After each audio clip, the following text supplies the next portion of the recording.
training video that I would recommend for new dogs who are just learning some basic skills. I'm kind of assuming your dog has already learned self-soothing foot station. So that's kind of like basic skill number one that I like to teach young or new dogs to training. After that, the next set of skills that I usually like to train are a hand touch, a recall, and a sit or a down. So this is my demo dog, Hank. He's my dog, good boy, and he has a little ouchie on his face, good boy. So let's start with the basics, and I'm going to call that a hand touch. So this is a hand target. He's learning, could you sit please?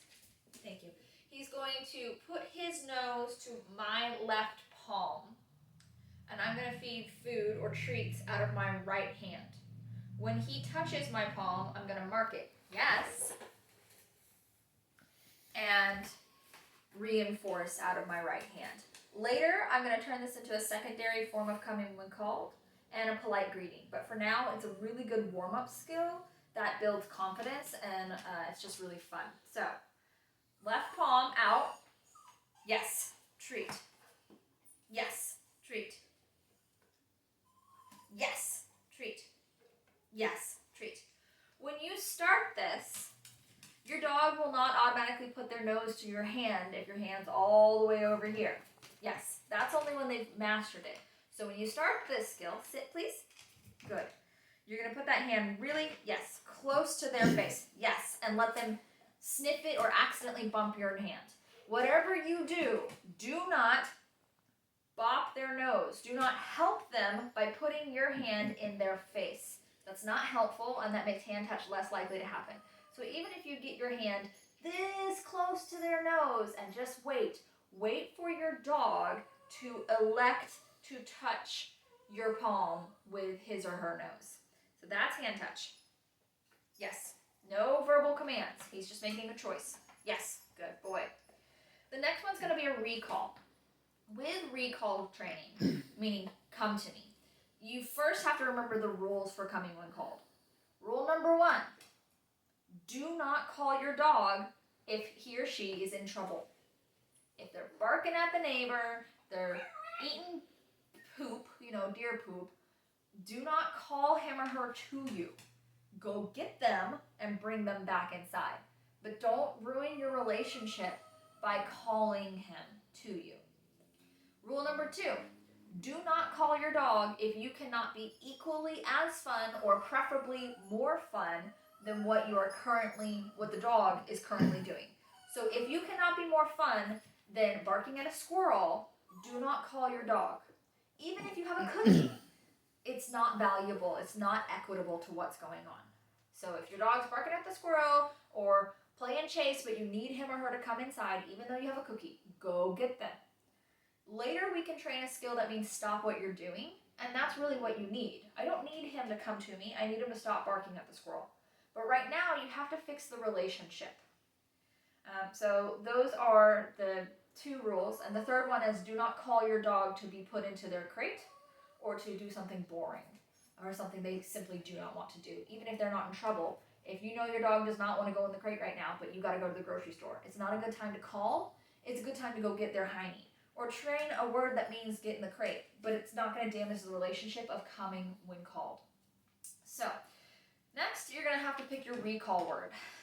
You could use here, a key, return, come, or your dog's name. But you have to be really careful that you don't say these words regularly and not reinforce. So if you have a bad habit, or not necessarily a bad habit, but a habit of calling your dog or talking to your dog constantly, oh, Hank, you're the best in the world. I love you, Hank. You're amazing. What a good dog, Hank. Then he's going to hear it a ton without reinforcement. So then you might want to train a recall word, which might be come or here. Thank you, Sadie. So, decide your recall word. I'm going to toss a piece of food out and away from me. I'm going to tell my dog to find it. For a dog who has never played this game before, you're going to start really, really close to you, like 3 feet. Find. Hank! Good boy! You are so smart. What a fantastic man! So, one away. I call him back by his name 1 time, because his name is Hank, not Hank, right? Then moment he thinks about coming back to me, praise, praise, praise, praise, praise, he gets to me. Praise, treat, praise, treat, praise, treat. Coming back to me pays a jackpot. But I'm not handing him 3 treats at once. He cannot measure volume in his mouth. He cannot say this was 3 pieces of food. He can count though. 1, 2, 3. So coming back to me is a really big deal. So let's see that again. So you start really close and you slowly build distance. For brand new dogs, you do not play this outside yet, only inside. Fine. Hank! Oh my goodness, you're fantastic. Who's smart boy? Nice work. Fine. Hank! Good man, you are so clever. I just love that. I'm sincere, I'm enthusiastic, and I'm proving that coming to me is a big deal, and I'm really happy to see him. So with a new dog that I'm just starting this with, I would practice this indoors only, and my goal for a week's worth of training would be 10 feet, puppy or dog coming back fast and reliable and excited. Do not repeat yourself, and really try to comply to the rules. So, you're training this game, and then you go outside and call them back from eating your deer poop. You're going to damage what you're working on. The last skill I'm going to talk about today is a down. Normally, I would start with a sit, but I'm going to make some assumptions here that your dog already knows a sit. Fine? So I train a down from a stand, meaning my dog is standing. I never train a down from a sit. Good boy. He heard me say it. This is a very advanced dog. I never train it down from a sit. Ugh. Oh, he died. Oh, good boy. I never train it down from a sit because if your dog starts noticing a pattern that you ask for a sit and then you ask for a down, they might decide that sit always comes before down, therefore they should just go into a sit and then a down. And so you could lose your sit, which you don't want. Secondly, if my dog is doing it down from a standing position, they're going to have to implement all of these muscles right here along the back, hips, and glutes and quads and core. It's better for their strength. It also looks way better, it's prettier, and it's more proper. So my dog is in a standing position. My down hand signal is going to be my right hand, fingers pointed towards the floor. Right now, let's say that my dog doesn't know any of this stuff. I'm going to put food in my hand signal hand. That means it's a lure. Good boy. So, food in hand signal hand. Dog standing. Glue your hands to his or her nose. Ooh, yummy. Look, I have something. Now the rhyme is nose to toes until bent elbows. Yes? Treat, treat, treat, treat. Fine. Let's see that again. Do this sideways. Yes. Treat, treat, treat.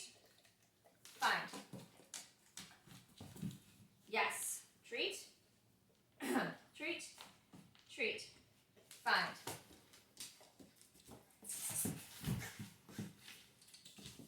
Yes. Treat, treat, treat. Fine. Good boy. So, those are downs. You just wait with your hand down there on the floor until he or she goes into the down. Don't say the word down. I don't name anything until it's exactly what I want it to look like. And if initially it looks like your dog sniffing your hand, kind of flopping around, not really sure what's going on, then that's what down's going to mean. Maybe kind of go into a down eventually. I want the word down to mean down. That's what I want it to mean. Hi, Sadie. So don't name it right now. Just do the hand signal. Fingers pointed towards the floor in front of your dog on the floor, food in hand. When they lay down, reinforce it. Yes, food, food, food, food, food. Fine to get them up so you can do it again. So recall, hand touch, and down. Thanks for watching.